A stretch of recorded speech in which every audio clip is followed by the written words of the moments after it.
All right, I've got time for us to start tonight. How are y'all doing this evening? Wonderful. All right, we are in 1st and 2nd Samuel, as you can see the screen in front of us. We're getting toward the end of the book. What I'm planning, we've got tonight, next Wednesday night, and then one more Wednesday night before our summer series starts.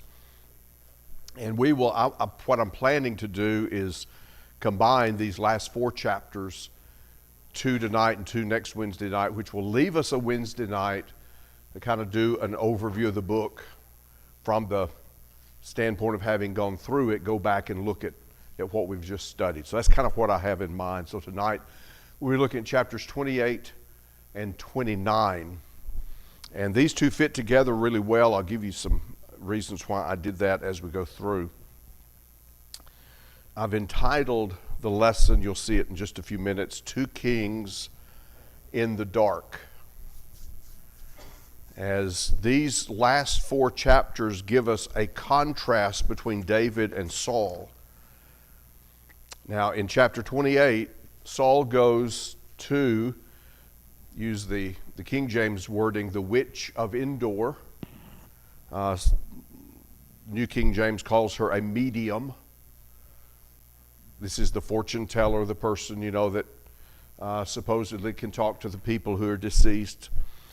He goes to her seeking guidance. Chapter 29, David. Remember where David was when we left him in chapter 20? At the first couple of verses of chapter 28? Where was David? He was in Ziklag. Let me go ahead and put the map up. Remember, he was in Ziklag, right down here. I don't know if it says that or not. But he had gone, I think it's the first 2 verses of chapter 28, where the Philistines have gathered to fight against Israel. And Achish, who is the king of Gath, where David had gone, says, hey, we're going to fight against Israel, and you're going to come with us. You remember what David's response was? You're going to get to see what I can do. Kind of can be interpreted different ways. But David has gone in hiding from Saul in the city of Gath. He's given the city of Ziklag for himself, his soldiers, their families. But they're going to fight against Israel. In fact, they gather at Aphek, then they go up into the northern part, and that's going to be the next chapter, or actually chapter 31. So David is a mercenary for the Philistines. And the king thinks he's on his side. And so we're going to go fight Israel, and you can come with us. And so David, here in chapter 29, gets dismissed from the Philistine army. And we'll see how that works out. So these 2 chapters fit together with Saul's continued collapse and David being preserved by God's providence. Here in chapter 28, Saul goes to the medium or the witch at Endor. What's the reason that he's going there?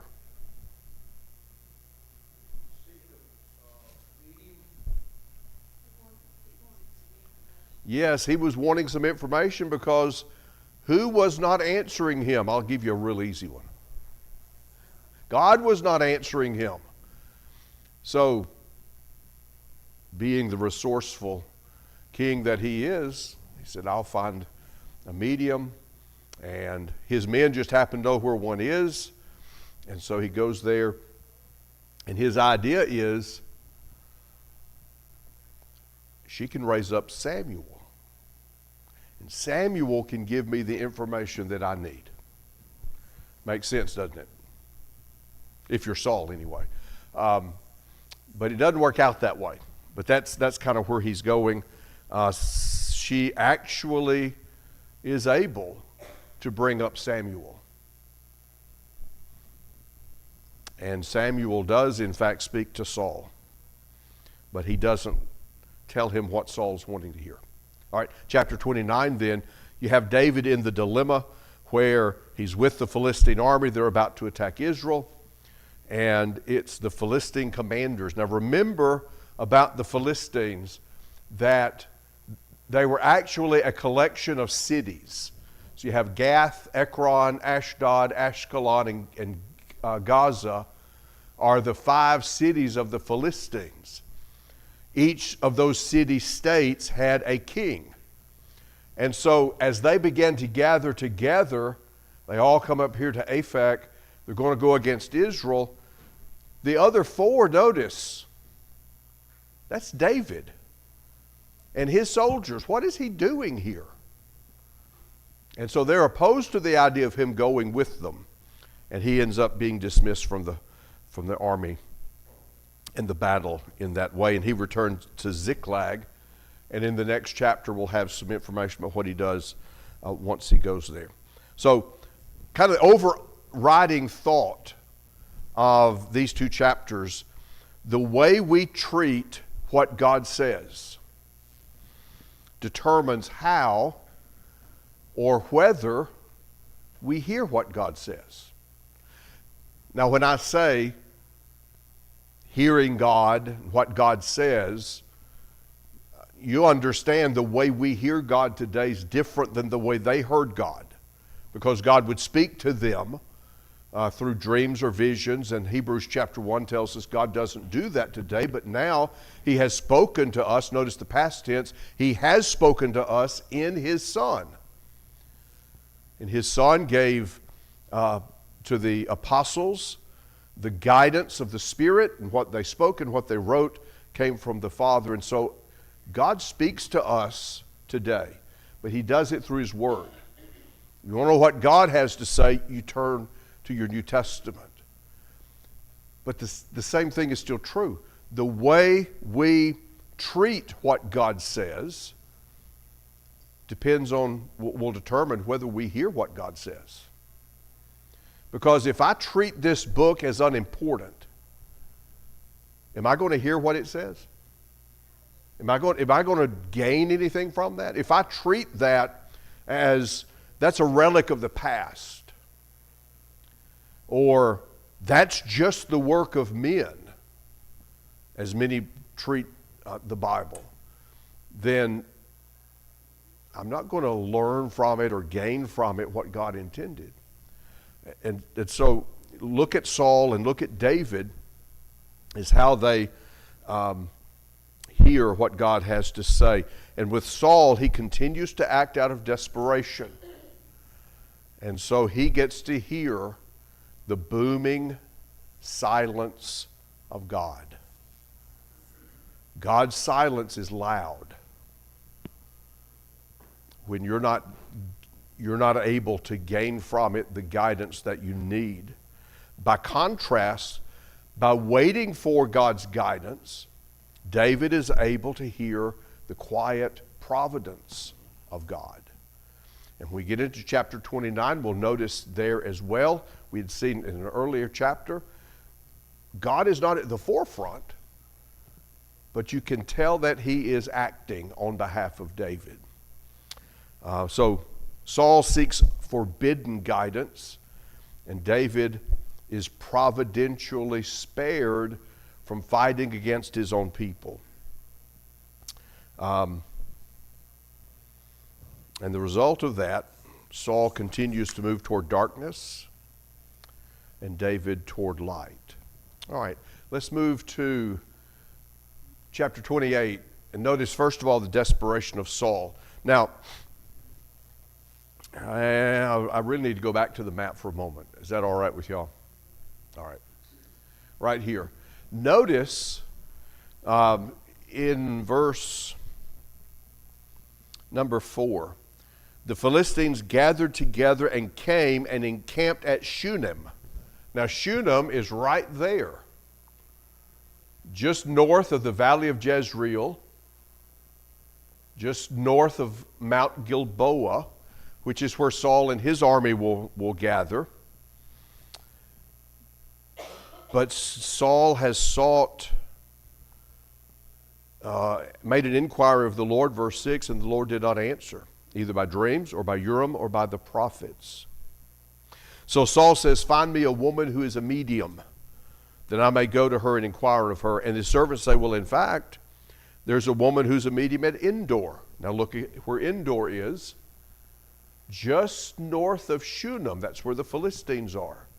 Do you notice what's between Saul and the medium that he's seeking to talk to?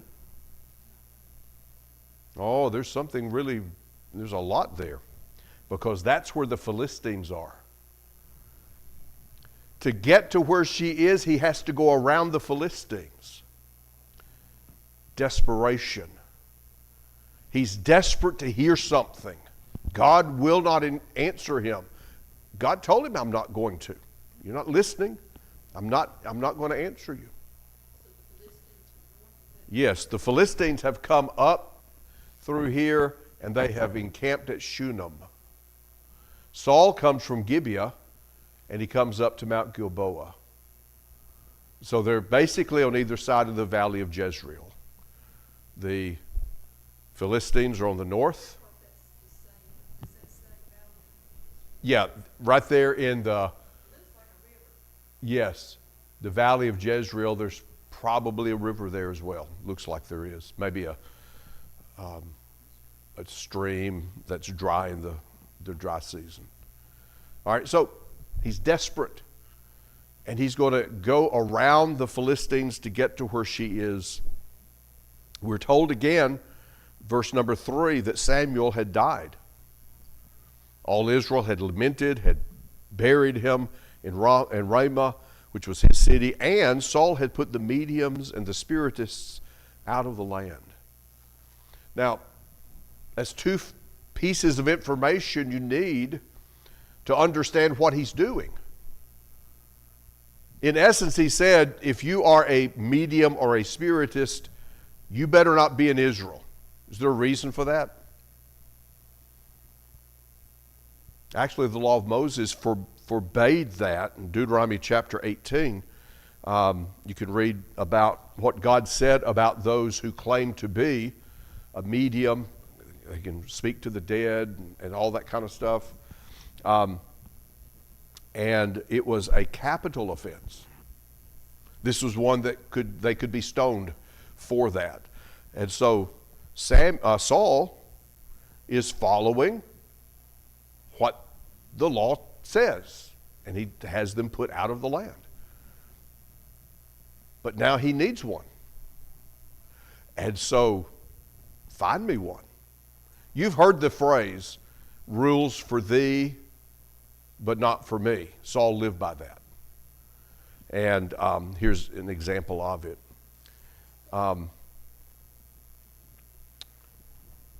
Look at the contrast. David is in hot water. He's with the Philistine army. They're about to attack Israel. How am I going to get out of this? God will provide. There's the answer. In John chapter 5 and verse 14, Jesus has healed the man at the pool of Siloam. And he had been in that condition for a number of years. I can't remember right offhand how many years it was. It was a long time he'd been in that condition. And after Jesus healed him, he said, go and sin no more, lest a worse condition comes upon you. And somebody might look at that and say, he's been an invalid for all of these years. What's worse than that? Is there something worse than that? There sure is, isn't there? If you lose your soul in hell, that's a whole lot worse. David is in a predicament, but it could be worse. Look at Saul. Look at the condition Saul is in. How much worse is it for Saul that here he is facing this crisis of the Philistines' attack, and God will not give him guidance. He cannot receive any information from God. He can't turn to him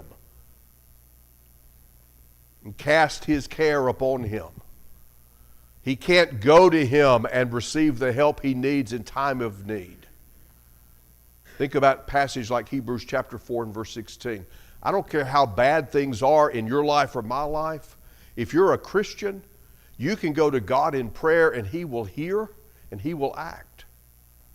Could it be worse? Whatever the situation is, could it be worse? It sure could be.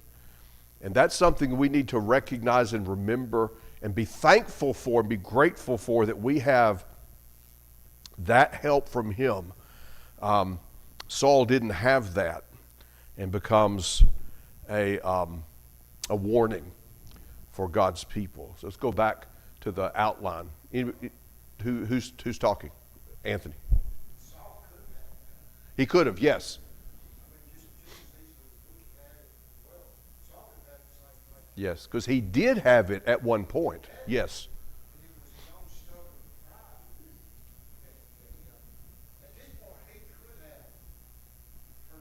Mm-hmm. Yes.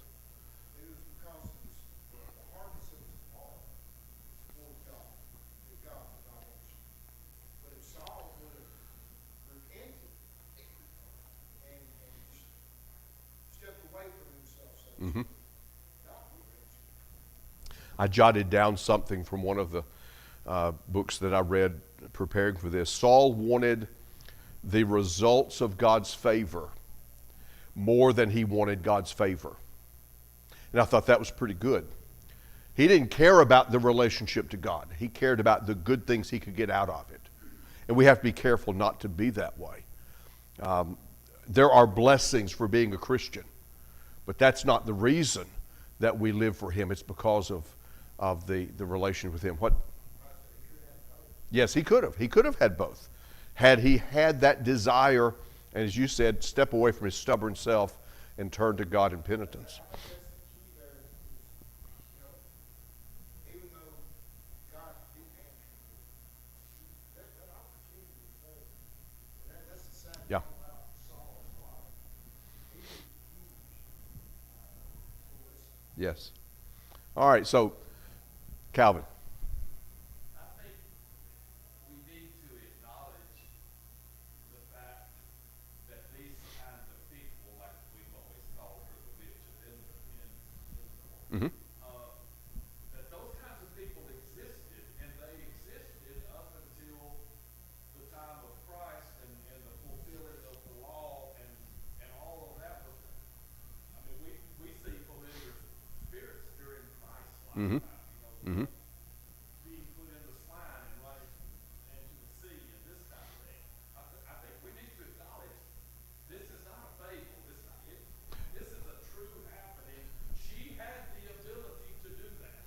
Yes, that's something that, that's something that I found interesting. And a couple of the things that I read pointed out Israel was forbidden to go to people like that, not because it was ineffective, but because it was pagan.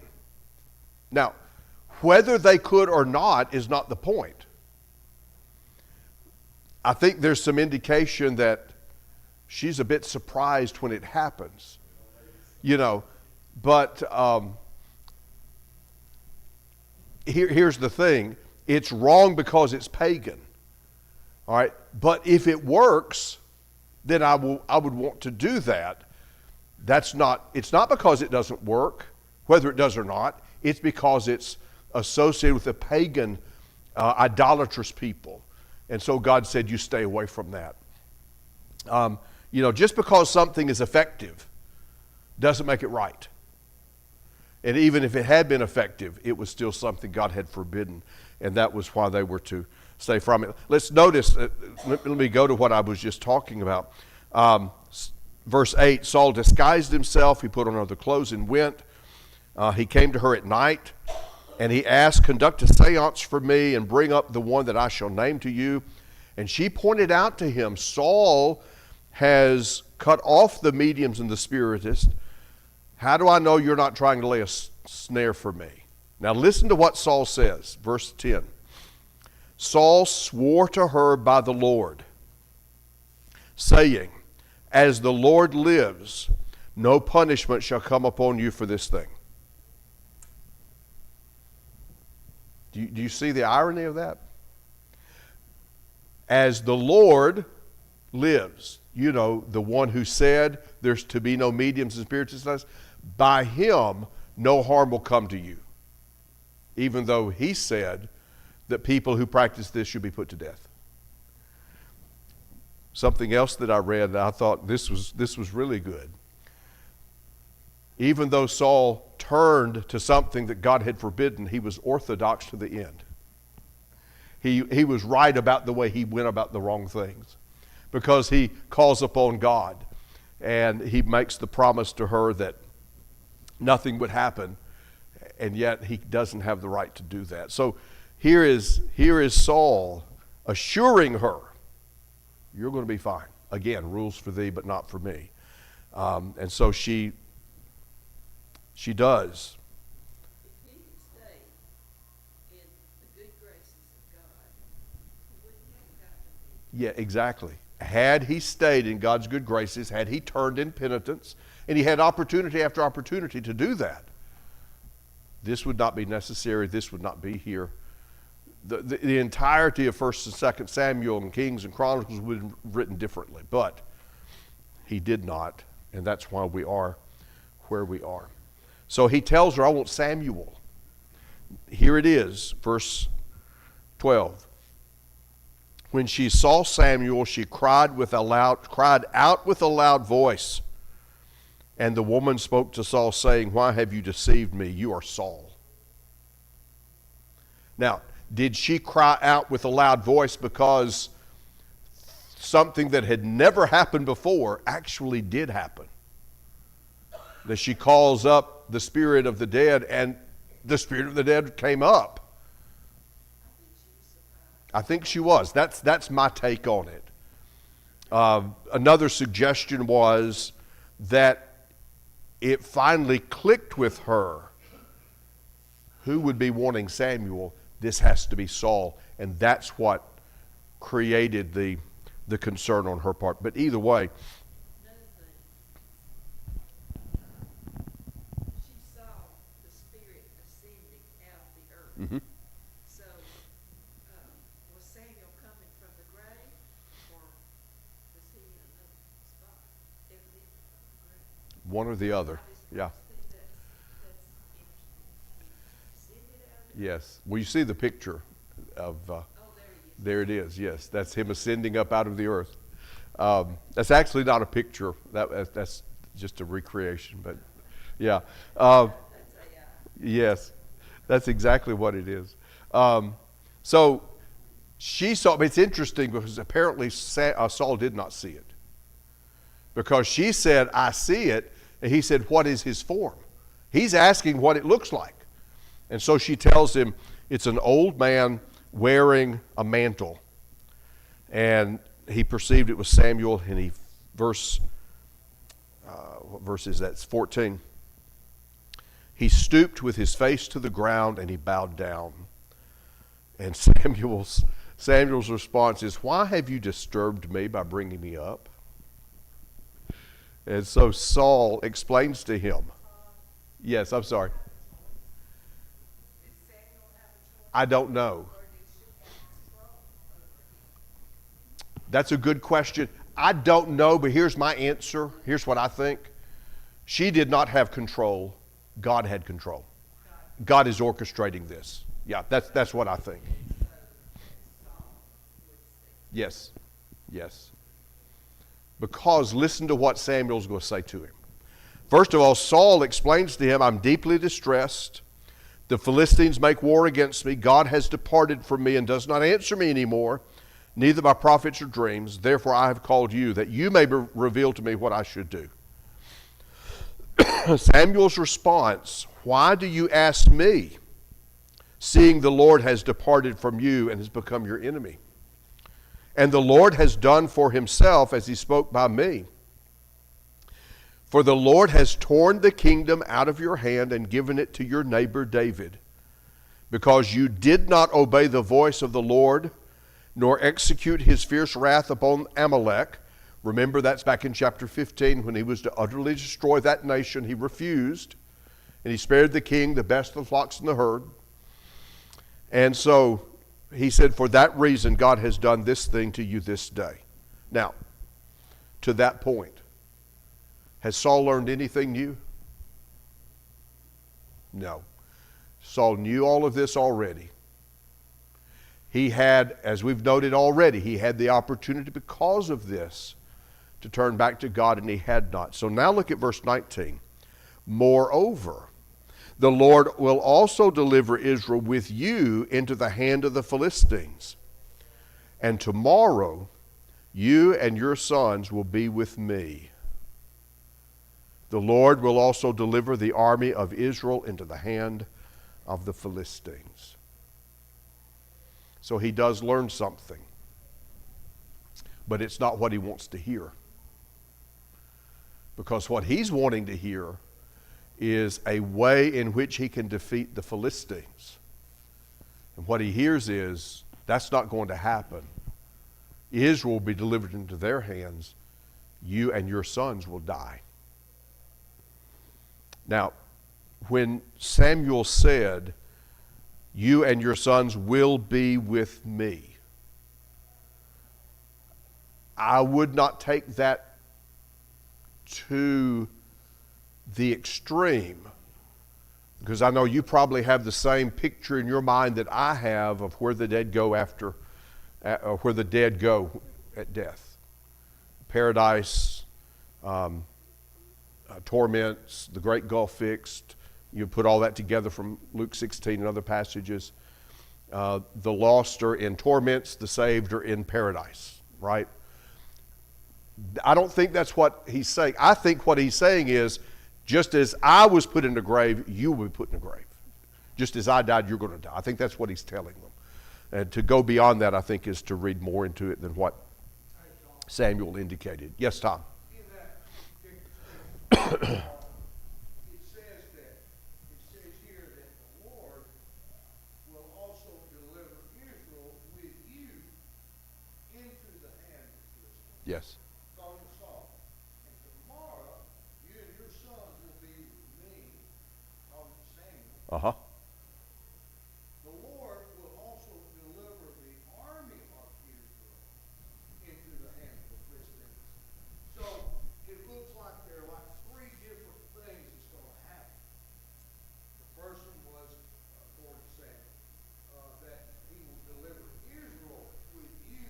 Mm-hmm. I guess that's, and I don't know if you looked up any commentary on that in regards to that. I think what that's saying is that the ultimate outcome is the Philistines will be dominant over the Israelites. Two additional things with that: the army will be defeated, and you and your sons will die. I think that's what he's saying. You know, Jesus used a similar statement on the cross. When he said, today you will be with me. Uh-huh. Right. People on the cross, whatever. Yes. Yes. With me in paradise. Mm-hmm. He spelled it out. Right. Yes.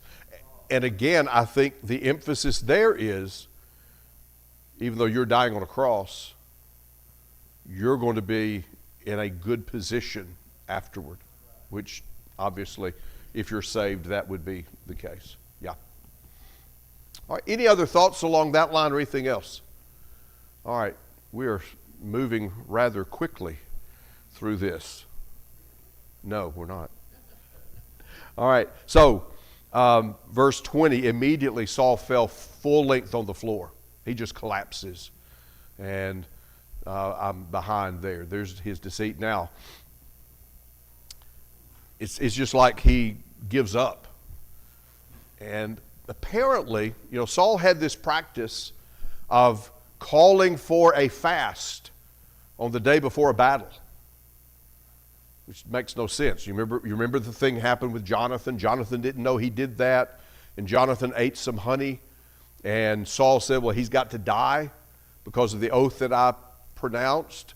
And the people stood up and said, you're not killing Jonathan. So something like that may be going, maybe he hasn't eaten. And so he collapses. She says, let me fix some food for you. And he at first says no. His men, the two men who are with him, encourage him, and so she prepares a meal. In fact, verse 24, she had a fatted calf, and she killed it. She fixed flour and baked bread and brought it to them, and they ate. Now notice the last statement of chapter 28. Then they rose and went away that night.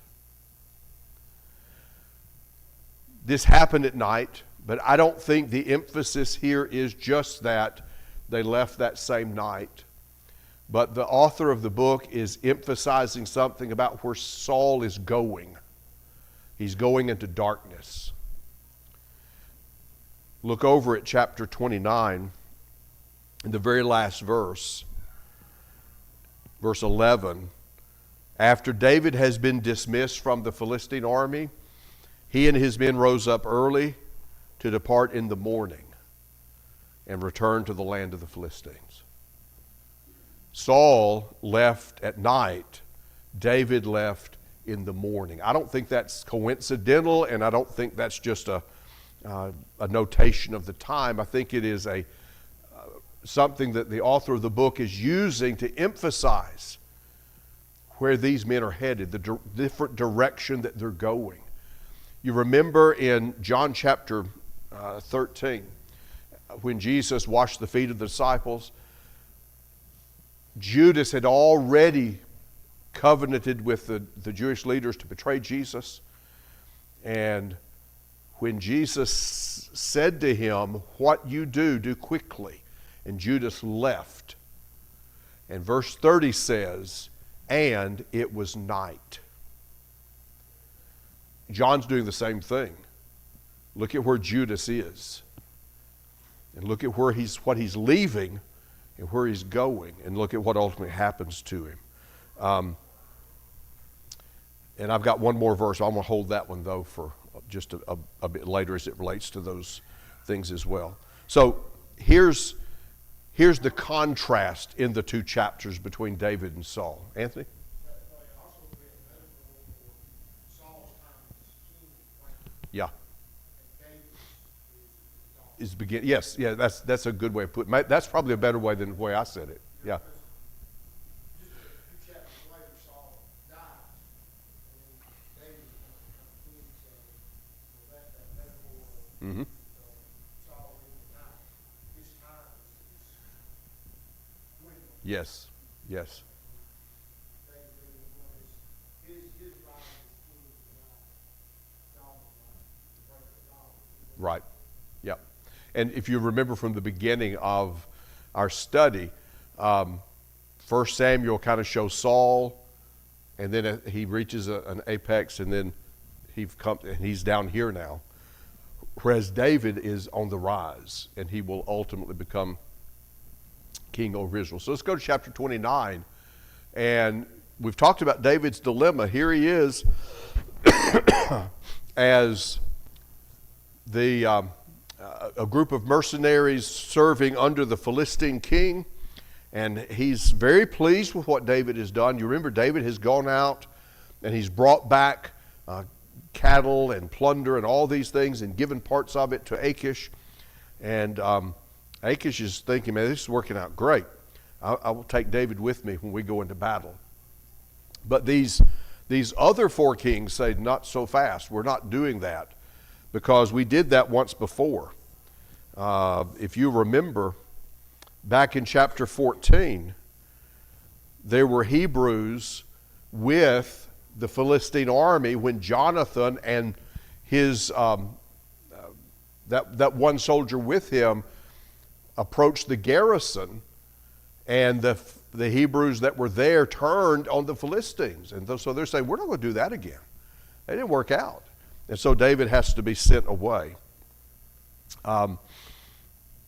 Interesting, is it not?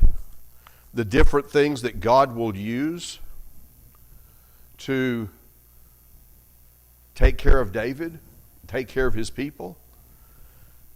He uses the Philistine kings to keep David from fighting against his own people. And It's not the first time the Philistines have saved David. Back in chapter 23, Saul is coming closer and closer to where David is in, what was the name of the area where the wilderness of Ziph. And like they're just on either side of a small area. And word comes to Saul, the Philistines are attacking. And so Saul turns with his army and leaves. And David is spared. God's providence is not something you see right away, but you can tell that it's been there. And that's why I referred to it as the quiet providence of God earlier in the class tonight. So look at the contrast between these two kings. Saul seeks forbidden counsel from the witch at Endor, and that doesn't work out at all.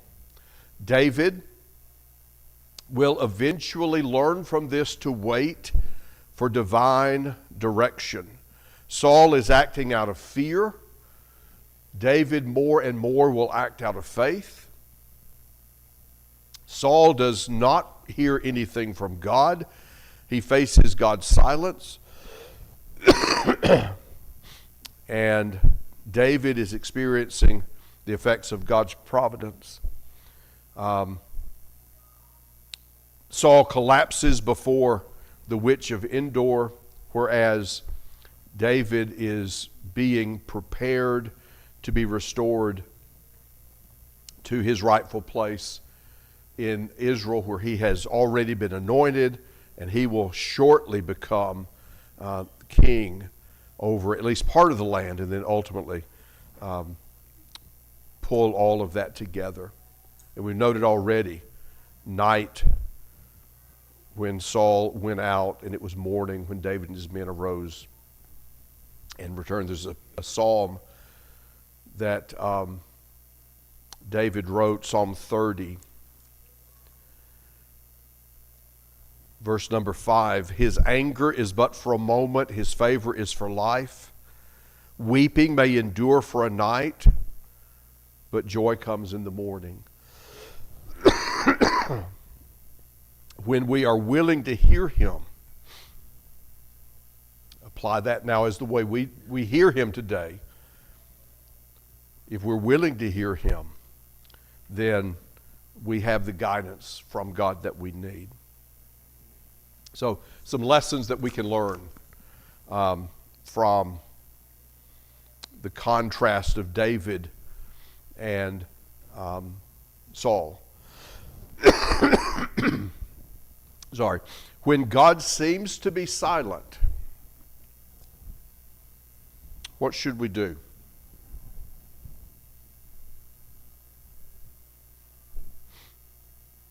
Have you ever been trying to make a decision and you really weren't sure what to do? What about sleep on it? Patience. Patience. What does Saul do? I mean, he's going to act out of frustration. He's going to act out of fear. But wait. You know, you can't turn to a verse that, you know, you're trying to decide, should I take this job or should I stay where I'm at? Well, let's see. There's not a verse that gives you the answer, but the answer is found within the will of God. Saul refused that. David is willing to hear that. When we are faced with fear, when we are caused to be fearful because of situations, how do we respond to that?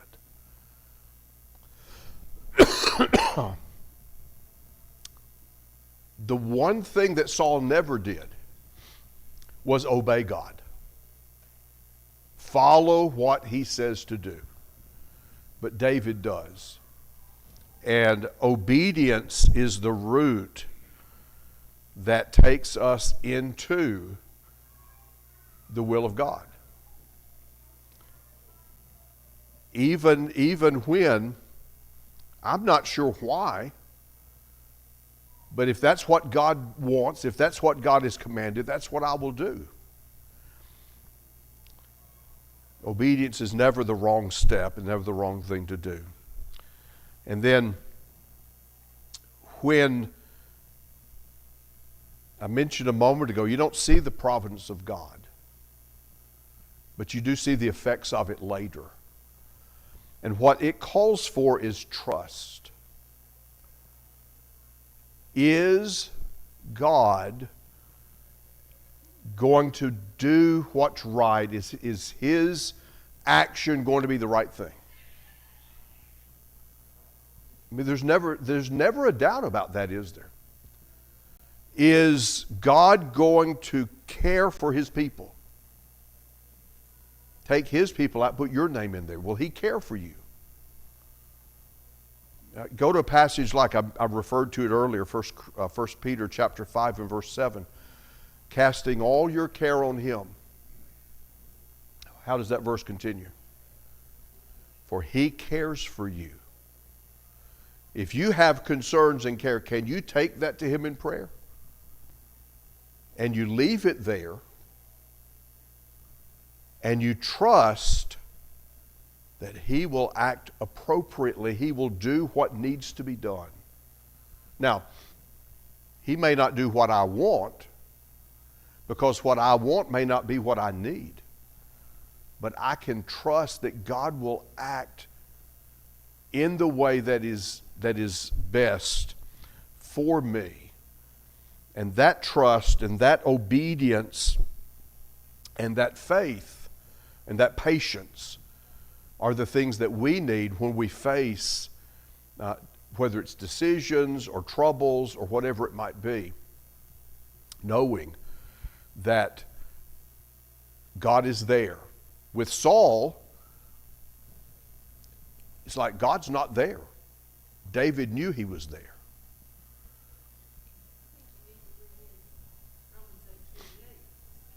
Okay. Yes.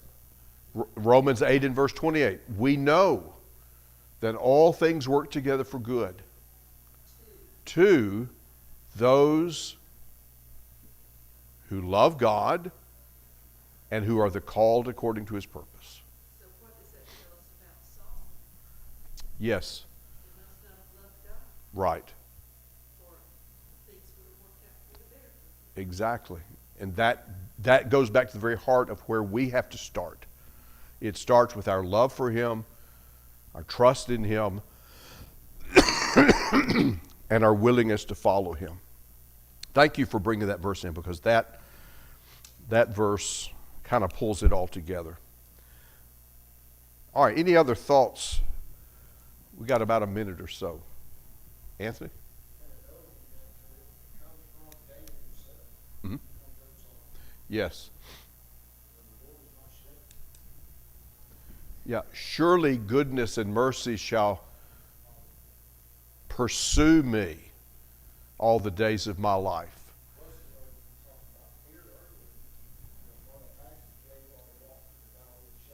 Yes. Yes.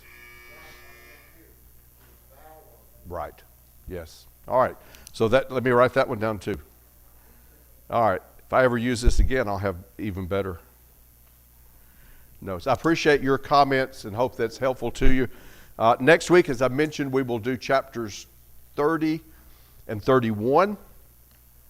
And again, we'll see contrast between David and Saul.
If you will, take a songbook and turn to number 433.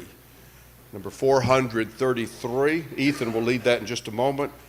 At the close of our service, Chris Adcock has our closing prayer. Good to see all of you this evening. I have just a few we want to mention on our sick list, some events that are coming up.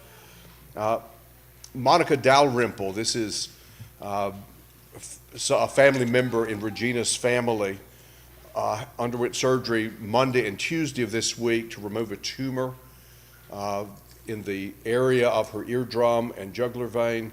The last we've heard about that, she's doing okay. She's holding her own. Ask that you continue to keep her in your prayers. Also remember Lainey Light. She will be undergoing a heart cath on Friday of next week. And we've, past number of years, we've been mentioning her, keeping her in our prayers. And this is determined what they need to do next as far as it concerns her heart condition. So keep Lainey and that family in your prayers. Again, this is friends of Eric and Amy Lemons.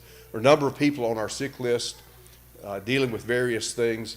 Be sure and keep all of them in your thoughts and prayers. Is there anyone else we need to mention tonight or add to that list? Amy. I talked to Douglas Mann, he's a doctor man in Decatur. He just came back from Davidson, and he told me today afterwards that his biopsies in Texas that he had done in Texas, they're all good, and he's not cancer. Okay. Thank you. He wanted me to let everybody know, thank you for all the prayers and that keep them coming. All right. And actually, Dawn Dunaway had given me that information. I did not write it down. So thank you for bringing that up. But certainly that's good news, and continue to keep Dr. Mann in your prayers. Anybody else need to mention? Some things we have coming up. This Saturday is the Wipe Out Hunger food distribution at Priceville High School. If you are planning to go and your name is not on the list, be sure and sign up tonight. They would like to know, have a number, an idea of the number of people who are coming.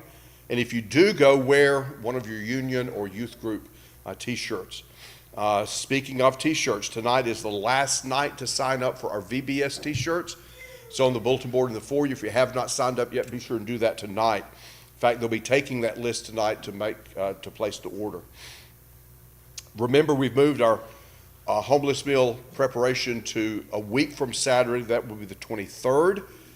And then also the youth group, the bowling trip on the 30th. If you have not signed up, be sure and do that as soon as you can. That's all that I've got right now. Again, number 433 is the invitation song. We've been studying here in the auditorium the book of 1 Samuel. We're nearing the end of the book. And at the end of the book, you have the death of Saul and the rise of David into the kingship over Israel. And the chapters that we study tonight, both of them end with a notation about the time of day that gives a picture of the direction that both Saul and David are heading. After Saul had gone to the medium at Endor to try to raise Samuel to get some guidance because he could not hear anything from God, we're told that he left her house at night. Saul is going into darkness. On the other hand, David, when he leaves where he is, they rise the next morning and they go. And so as the day is dawning, so David leaves. And he gives you that picture of the fact that his life and his reign is moving in that direction. We talked about some other times where that is used, but there's one in Mark chapter 15 that we need to recognize. Jesus is on the cross. And in verses 33 and 34 of Mark 15, the 6th hour has come, and there was darkness over the whole land until the 9th hour.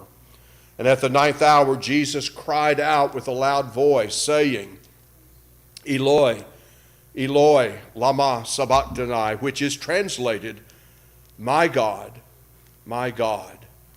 why have you forsaken me? Jesus faced darkness. And he faced that sense of God's forsaking him because he was bearing our sin upon the cross. And he faced that so that we don't have to go into that darkness. During his ministry, Jesus described eternal punishment as being cast into outer darkness. John describes the Christian life as walking in the light. And he tells us in his gospel that God is light, and in him there is no darkness. When Jesus was suspended upon the cross during that time that the sun refused to shine, he did that so that you and I can live. Not just live physically, but live in God's presence. Because of him, we have hope. We have the ability and the possibility of our sins being forgiven. We're going to sing an invitation song tonight. If your life is headed toward darkness, it doesn't have to be. You can live in the light and walk in the light provided by our Lord, because you can have the forgiveness that he provides and the assurance that that brings. If you need to be obedient to the gospel tonight, if you need the prayers of your brothers and sisters, whatever it might be, if you need to come, do it right now while we stand, while we sing. Softly and tenderly Jesus is calling, calling for you and for me. See on the portals he's waiting and watching, watching for you and for me. Come home, come home. You who are weary, come home.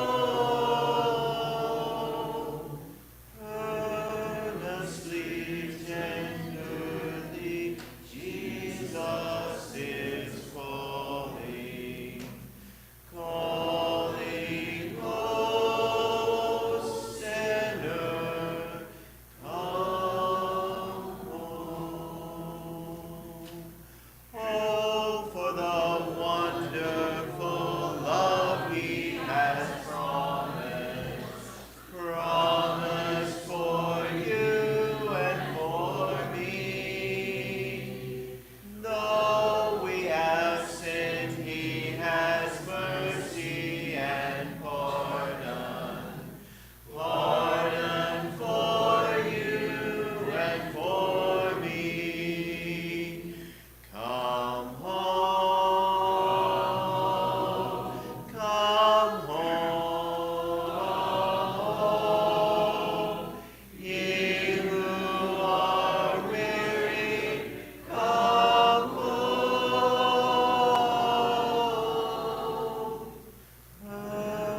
Earnestly, tenderly, Jesus is calling, calling, oh sinner, come home.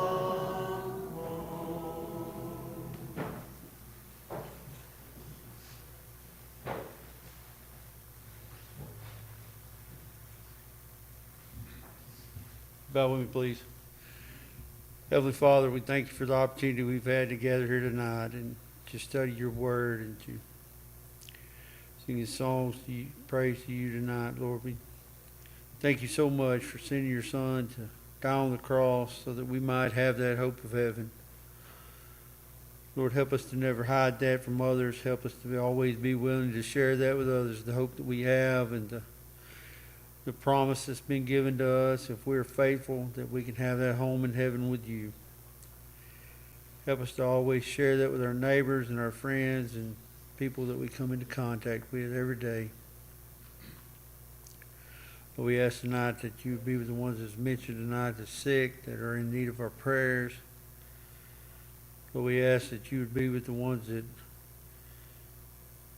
we have honored here recently that are graduating school and all of our children that are finishing up their school years this year. We ask that you would watch. We thank you